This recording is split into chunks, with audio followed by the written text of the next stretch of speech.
ओम श्री सांब सदा शिवाय नमः। श्री गणेशाय नमः। प्रिय श्रोताओं, अब तक आपने श्री शिव महापुराण महात्म्य को सुना। अब आज से आप श्रवण करेंगे श्री शिव महापुराण के प्रथम विद्वेश्वर संहिता के सभी अध्याय, जो आदि और अंत में तथा मध्य में भी नित्य मंगलमय हैं, जिनकी समानता अथवा तुलना कहीं भी नहीं है, जो आत्मा के स्वरूप को प्रकाशित करने वाले देवता अर्थात परमात्मा हैं, जिनके 5 मुख हैं और जो खेल खेल में ही अनायास ही जगत की रचना, पालन और संहार, अनुग्रह एवं तिरोभाव रूप 5 प्रबल कर्म करते रहते हैं, उन सर्वश्रेष्ठ अजर अमर ईश्वर अंबिकापति भगवान शंकर का मैं मन ही मन चिंतन करता हूँ। व्यास जी बोले, जो धर्म का महान क्षेत्र है, जहाँ गंगा यमुना का संगम हुआ है, जो ब्रह्म लोक का मार्ग है, उस परम पुण्यमय प्रयाग में सत्य व्रत में तत्पर रहने वाले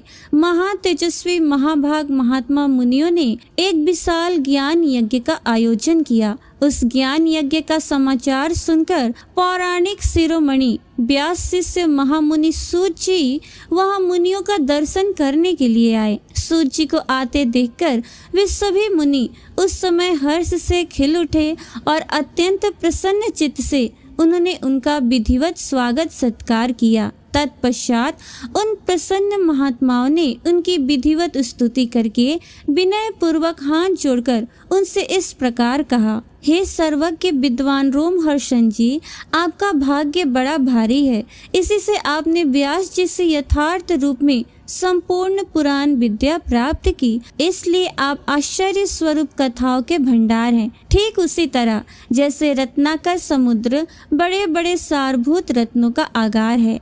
तीनों लोकों में भूत, वर्तमान और भविष्य की जो बातें हैं तथा अन्य भी जो कोई वस्तु है, वो आपसे अज्ञात नहीं है। आप हमारे सौभाग्य से इस यज्ञ का दर्शन करने के लिए यहाँ आ गए हैं और इसी ब्याज से हमारा कुछ कल्याण करने वाले हैं, क्योंकि आपका आगमन निरर्थक नहीं हो सकता। हमने पहले भी आपसे शुभाशुभ तत्वों का पूरा वर्णन सुना है, किंतु उससे तृप्ति नहीं होती। हमें उसे सुनने की बार बार इच्छा होती है। उत्तम बुद्धि वाले हे सूत जी, इस समय हमें एक ही बात सुननी है। यदि आपका अनुग्रह हो तो गोपनीय होने पर भी आप उस विषय का वर्णन करें। घोर कलयुग आने पर मनुष्य पुण्य कर्म से दूर रहेंगे, दुराचार में फंसे रह जाएंगे, दुराचार में फंस जाएंगे, सबके सब सत्य भाषण से विमुख हो जाएंगे, दूसरों की निंदा में तत्पर होंगे, पराये धन को हड़प लेने की इच्छा करेंगे, उनका मन पराई स्त्रियों में आसक्त होगा तथा वे दूसरे प्राणियों की हिंसा किया करेंगे। वे अपने शरीर को ही आत्मा समझेंगे। वे मूढ़, नास्तिक तथा पशु बुद्धि रखने वाले होंगे, माता पिता से द्वेष रखेंगे तथा वे कामवश स्त्रियों की सेवा में लगे रहेंगे। ब्राह्मण लोभ रूपी ग्रह के ग्रास बन जाएंगे, वेद बेचकर जीविका चलाएंगे, धन का उपार्जन करने के लिए ही विद्या का अभ्यास करेंगे, मद से मोहित रहेंगे, अपनी जाति के कर्म छोड़ देंगे, प्रायः दूसरों को ठगेंगे, तीनों काल की संध्योपासना से दूर रहेंगे और ब्रह्म ज्ञान से शून्य हो जाएंगे। दयाहीन, अपने को पंडित मानने वाले, अपने सदाचार व्रत से रहित, कृषि कार्य में तत्पर, क्रूर स्वभाव वाले एवं दूषित विचार वाले होंगे।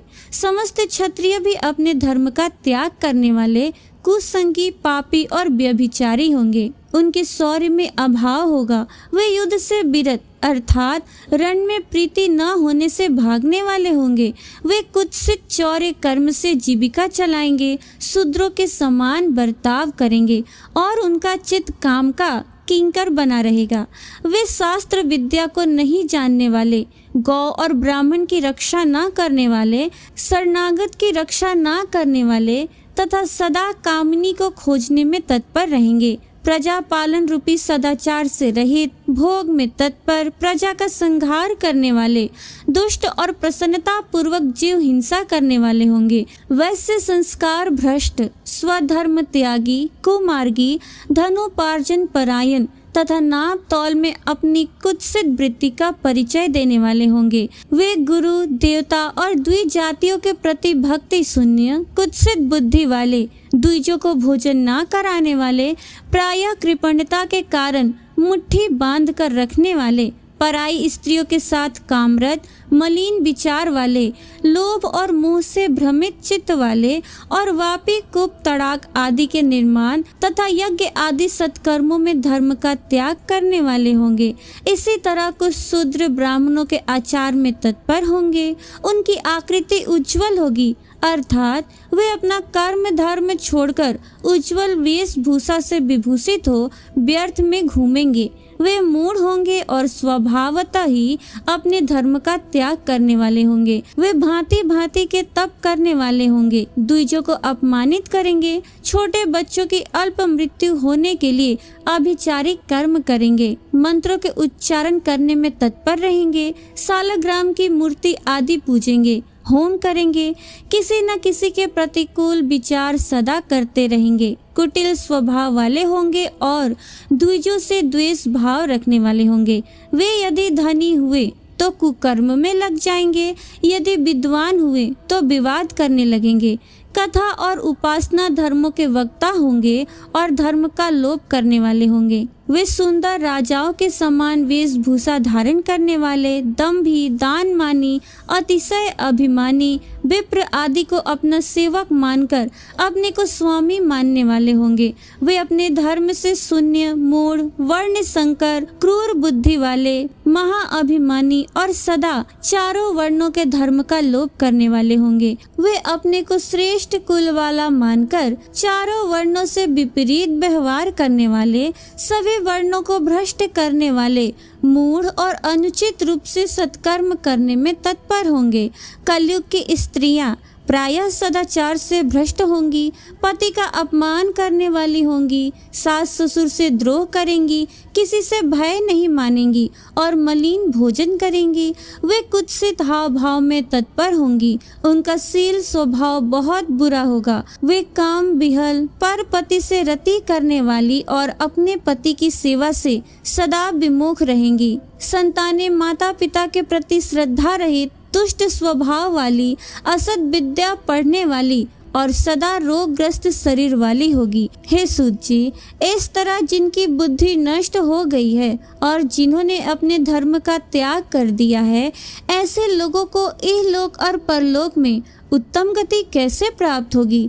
इसी चिंता से हमारा मन सदा व्याकुल रहता है। परोपकार के समान दूसरा कोई कर्म नहीं है, इसलिए जिस छोटे उपाय से इन सब के पापों का तत्काल नाश हो जाए उसे इस समय कृपा पूर्वक बताइए, क्योंकि आप समस्त सिद्धांतों के ज्ञाता हैं। व्यास जी बोले, उन भाविता आत्मा मुनियों की ये बात सुनकर सूत जी मन ही मन भगवान शंकर का स्मरण करके उन मुनियों से इस प्रकार कहने लगे। प्रिय श्रोता, शिव महापुराण का प्रथम अध्याय यहीं पर समाप्त हुआ। अब सुनिए विद्येश्वर संहिता का दूसरा अध्याय। सूत जी बोले, हे साधु महात्माओं, आप सबने तीनों लोगों का हित करने वाली अच्छी बात पूछी है। मैं गुरुदेव व्यास जी का स्मरण करके आप लोगों के स्नेहवश इस विषय का वर्णन करूंगा। आप लोग आदर पूर्वक सुनिए। सबसे उत्तम जो शिव पुराण है वो वेदांत का सार सर्वस्व है तथा वक्ता और श्रोता का समस्त पाप राशियों से उद्धार करने वाला है। और इतना ही नहीं, वो परलोक में परमार्थ वस्तु को देने वाला है। कली की कल्मश राशि का वो विनाशक है।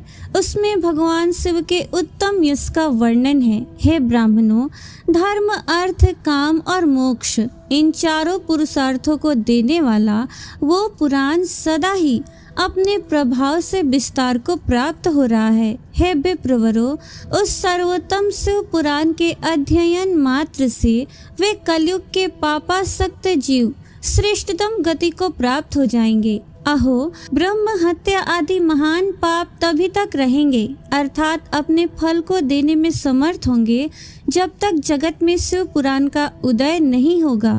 आशा ये है कि शिव पुराण सुनने के बाद अंतःकरण शिव भक्ति परायण होकर अतिशय स्वच्छ हो जाएगा। इसलिए किसी भी पाप कर्म में मानव की प्रवृत्ति ही नहीं होगी।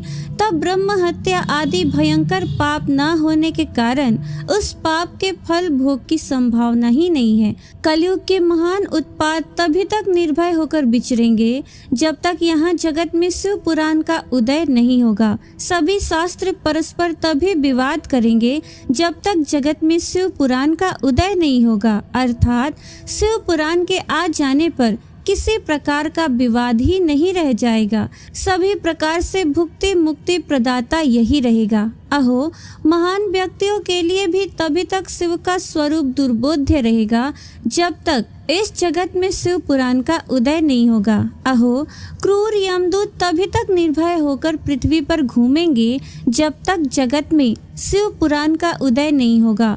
सभी पुराण पृथ्वी पर गर्जना तभी तक करेंगे जब तक शिव पुराण का उदय जगत में नहीं होगा। इस पृथ्वी पर तीर्थों का विवाद तभी तक रहेगा जब तक इस जगत में शिव पुराण का उदय नहीं होगा। आशा ये है कि मुक्ति प्राप्त्यर्थ एवं पाप के नाश के लिए मानव विभिन्न तीर्थों का सेवन करेंगे, किंतु शिव पुराण के आने के बाद सभी लोग सभी पापों के नाश के लिए शिव पुराण का ही सेवन करेंगे। सभी मंत्र पृथ्वी पर तभी तक आनंद पूर्वक विवाद करेंगे जब तक पृथ्वी पर शिव पुराण का उदय नहीं होगा। सभी क्षेत्र तभी तक पृथ्वी पर विवाद करेंगे जब तक पृथ्वी पर शिव पुराण का उदय नहीं होगा। सभी पीठ तभी तक पृथ्वी पर विवाद करेंगे जब तक पृथ्वी पर शिव पुराण का उदय नहीं होगा।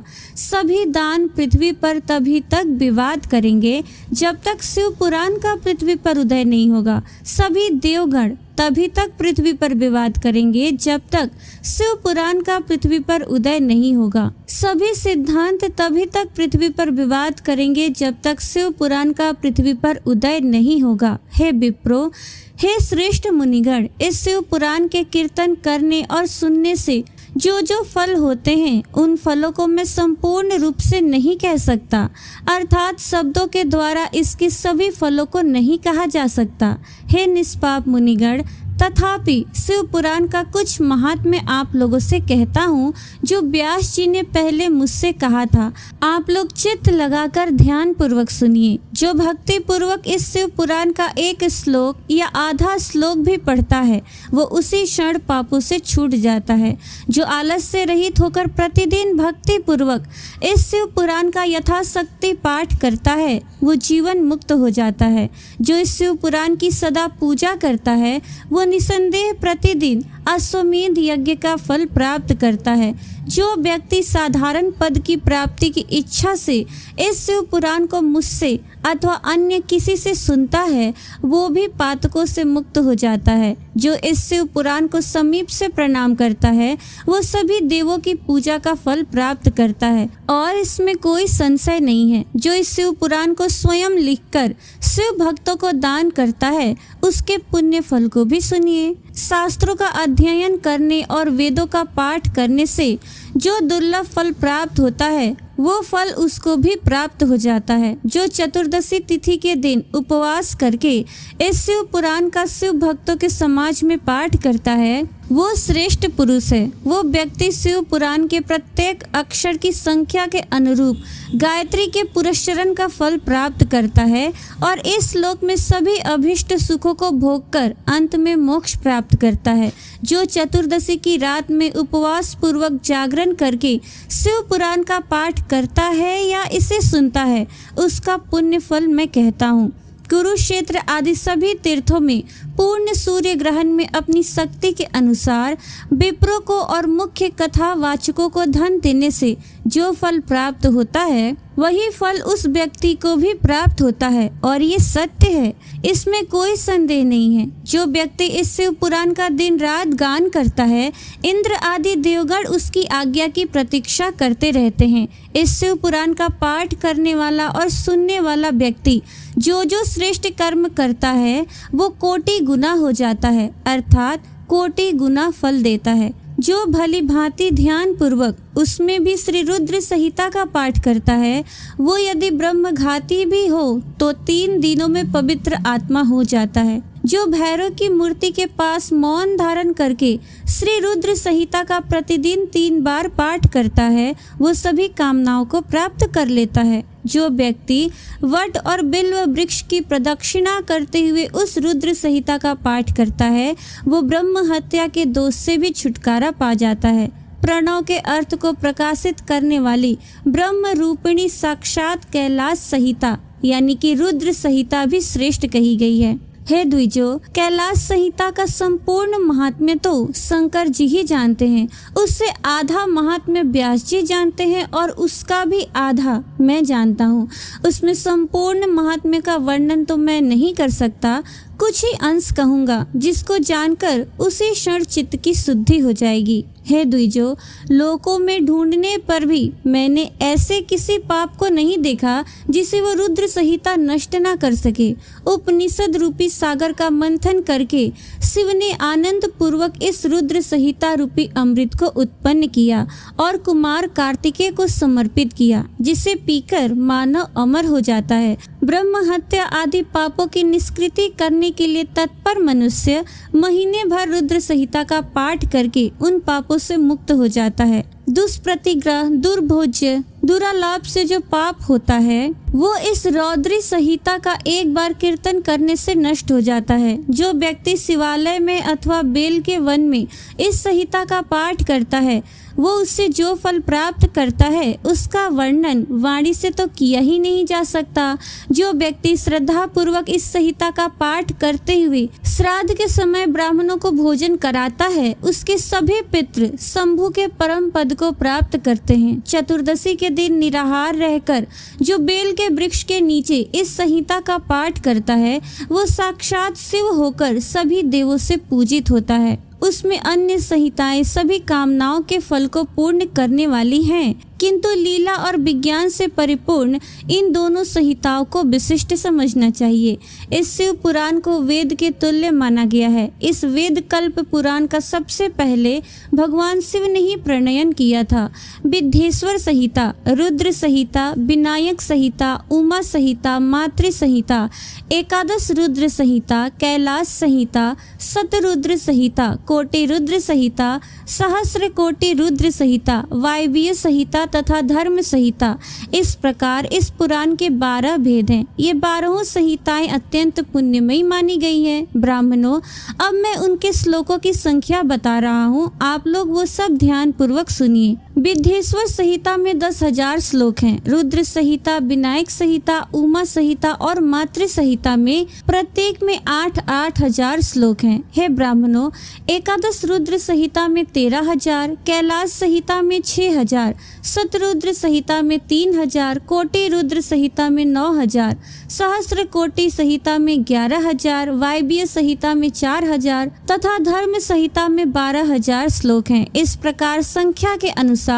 मूल शिव पुराण की श्लोक संख्या 1,00,000 है, परंतु व्यास जी ने उसे 24,000 श्लोकों में संक्षिप्त कर दिया है। पुराणों की क्रम संख्या के विचार से इस शिव पुराण का स्थान चौथा है। इसमें 7 संहिताएं हैं। पूर्व काल में भगवान शिव ने श्लोक संख्या की दृष्टि से 100 करोड़ श्लोकों का एक ही पुराण ग्रंथ बनाया था। सृष्टि के आदि में निर्मित हुआ वो पुराण साहित्य अत्यंत विस्तृत था। तत्पश्चात द्वापर आदि युगों में द्वैपायन, व्यास आदि महर्षियों ने जब पुराण का 18 भागों में विभाजन कर दिया, उस समय संपूर्ण पुराणों का संक्षिप्त स्वरूप केवल 4,00,000 श्लोकों का रह गया। श्लोक संख्या के अनुसार ये शिव पुराण 24,000 श्लोकों वाला कहा गया है। ये वेद तुल्य पुराण 7 संहिताओं में विभाजित है। इसकी पहली संहिता का नाम विद्येश्वर संहिता है, दूसरी रुद्र संहिता समझनी चाहिए, तीसरी का नाम शतरुद्र संहिता, चौथी का कोटि रुद्र संहिता, पांचवी का नाम उमा संहिता, छठी का कैलाश संहिता और 7वीं का नाम वायवीय संहिता है। इस प्रकार ये 7 संहिताएं मानी गई हैं। इन 7 संहिताओं से से युक्त दिव्य शिव पुराण वेद के तुल्य प्रमाणिक तथा सबसे उत्कृष्ट गति प्रदान करने वाला है। 7 संहिताओं से समन्वित इस संपूर्ण शिव पुराण को जो आद्योपांत आदर पूर्वक पढ़ता है वो जीवन मुक्त हो जाता है। वेद, स्मृति, पुराण, इतिहास तथा सैकड़ों आगम इस शिव पुराण की अल्प कला के समान भी नहीं है। ये निर्मल शिव पुराण भगवान शिव के द्वारा ही प्रतिपादित है। शिव शिरोमणि भगवान व्यास ने इसे संक्षेप कर संकलित किया है। ये समस्त जीव समुदाय के लिए उपकारक, त्रिविध तापों का नाशक, तुलना रहित एवं सत्पुरुषों को कल्याण प्रदान करने वाला है। इसमें वेदांत विज्ञानमय प्रधान तथा निष्कपट धर्म का प्रतिपादन किया गया है। ये पुराण ईर्षा रहित अंतःकरण वाले विद्वानों के लिए जानने की वस्तु है। इसमें श्रेष्ठ मंत्र समूहों का संकलन है और ये धर्म, अर्थ तथा काम से समन्वित है, अर्थात स्त्री वर्ग की प्राप्ति के साधन का भी इसमें वर्णन है। ये उत्तम शिव पुराण समस्त पुराणों में श्रेष्ठ है। वेद वेदांत में वैद्य रूप से विलसित परम वस्तु परमात्मा का इसमें गान किया गया है। जो बड़े आदर से इसे पढ़ता और सुनता है वो भगवान शिव का प्रिय होकर परम गति को प्राप्त करता है। प्रिय श्रोताओ, श्री शिव महापुराण के अंतर्गत विद्येश्वर संहिता का दूसरा अध्याय पूर्ण हुआ। अब सुनिए तीसरा अध्याय। व्यास जी बोले, सूत जी का ये वचन सुनकर वे सब महर्षि बोले, अब आप हमें वेदांत के सार सर्व स्वरूप अद्भुत शिव पुराण को सुनाइए। मुनियों का ये वचन सुनकर अतिशय प्रसन्न वे सूत जी शंकर जी का स्मरण करते हुए उन श्रेष्ठ मुनियों से कहने लगे। सूत जी बोले, आप सब महर्षि गण रोग शोक से रहित कल्याणमय भगवान शिव का स्मरण करके वेद के सार तत्व से प्रकट पुराण प्रवर शिव पुराण को सुनिए, जिसमें भक्ति, ज्ञान और वैराग्य इन तीनों का प्रीति पूर्वक गान किया गया है और वेदांत वैद्य सद वस्तु का विशेष रूप से वर्णन किया गया है। हे ऋषिगण, अब आप लोग वेद के सारभूत पुराण को सुने। बहुत काल में पुनः पुनः पूर्व कल्प व्यतीत होने पर इस वर्तमान कल्प में जब सृष्टि कर्म आरंभ हुआ था, उन दिनों 6 कुलों के महर्षि परस्पर वाद विवाद करते हुए कहने लगे, अमुक वस्तु सबसे उत्कृष्ट है और अमुक नहीं है। उनके इस विवाद ने अत्यंत महान रूप धारण कर लिया।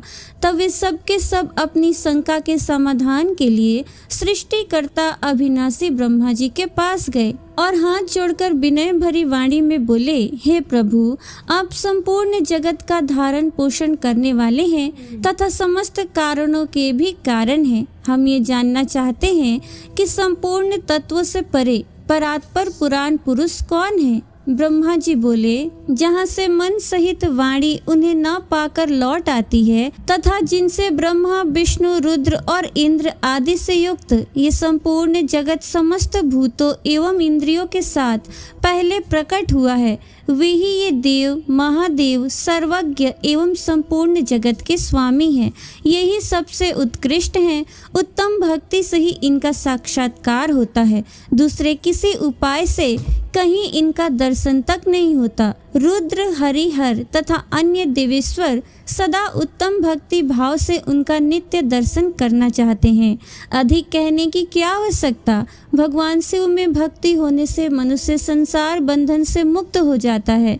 देवताओं के कृपा प्रसाद से ही उनमें भक्ति होती है और भक्ति से देवता का कृपा प्रसाद प्राप्त होता है। ठीक उसी तरह जैसे यहाँ अंकुर से बीज और बीज से अंकुर उत्पन्न होता है। इसलिए हे द्विजो, आप लोग भगवान शंकर का कृपा प्रसाद प्राप्त करने के लिए भूतल पर जाकर वहाँ सहस्र वर्षों तक चलने वाले एक विशाल यज्ञ का आयोजन करें। इस यज्ञपति भगवान शिव की ही कृपा से वेदोक्त विद्या के सारभूत साध्य साधन का ज्ञान होता है। मुनिगण बोले, हे भगवान, परम साध्य क्या है और उसका परम साधन क्या है, उसका साधक कैसा होता है, ये सभी बातें यथार्थ रूप से कहें। ब्रह्मा जी बोले, शिव पद की प्राप्ति ही साध्य है, उनकी सेवा ही साधन है तथा उनके प्रसाद से जो नित्य नैमित्तिक आदि फलों की ओर से निष्प्रिय होता है वही साधक है। वेदोक्त कर्म का अनुष्ठान करके उसके महान फल को भगवान शिव के चरणों में समर्पित कर देना ही परमेश्वर पद की प्राप्ति है। वही सालोक्य आदि के क्रम से प्राप्त होने वाली मुक्ति है। उन पुरुषों की भक्ति के अनुसार उन सबको उत्कृष्ट फल की प्राप्ति होती है। उस भक्ति के साधन अनेक प्रकार के हैं, जिनका प्रतिपादन साक्षात महेश्वर ने ही किया है। उसे संक्षिप्त करके मैं सारभूत साधन को बता रहा हूँ। कान से भगवान के नाम, गुण और लीलाओं का श्रवण, वाणी द्वारा उनका कीर्तन तथा मन के द्वारा उनका मनन, इन तीनों को महान साधन कहा गया है। तात्पर्य ये है कि महेश्वर का श्रवण, कीर्तन और मनन करना चाहिए। ये श्रुति का वाक्य हम सब के लिए प्रमाणभूत है। संपूर्ण मनोरथों की सिद्धि में लगे हुए आप लोग इसी साधन से परम साध्य को प्राप्त हों। लोग प्रत्यक्ष वस्तु को नेत्र से देखकर उसमें प्रवृत्त होते हैं, परंतु जिस वस्तु का कहीं भी प्रत्यक्ष दर्शन नहीं होता, उसे श्रवणेंद्रिय द्वारा जान सुनकर मनुष्य उसकी प्राप्ति के लिए चेष्टा करता है। इसलिए पहला साधन श्रवण ही है। उसके द्वारा गुरु के मुख से तत्व को सुनकर बुद्धिशाली विद्वान पुरुष अन्य साधन, कीर्तन एवं मनन की सिद्धि करे। क्रमशः मनन पर्यंत इस साधन की अच्छी तरह साधना कर लेने पर उसके द्वारा सालोक्य आदि के क्रम से धीरे धीरे भगवान शिव का संयोग प्राप्त होता है। पहले सारे अंगों के रोग नष्ट हो जाते हैं, तत्पश्चात सब प्रकार का लौकिक आनंद भी विलीन हो जाता है। अभ्यास के ही समय ये साधन कष्टप्रद है, किंतु बाद में निरंतर मंगल देने वाला है। प्रिय श्रोताओ, श्री शिव महापुराण के प्रथम विद्येश्वर संहिता में 3रा अध्याय पूरा हुआ। आगे के अध्याय का श्रवण आप कल के वीडियो में जरूर कीजिएगा। ओम नमः शिवाय।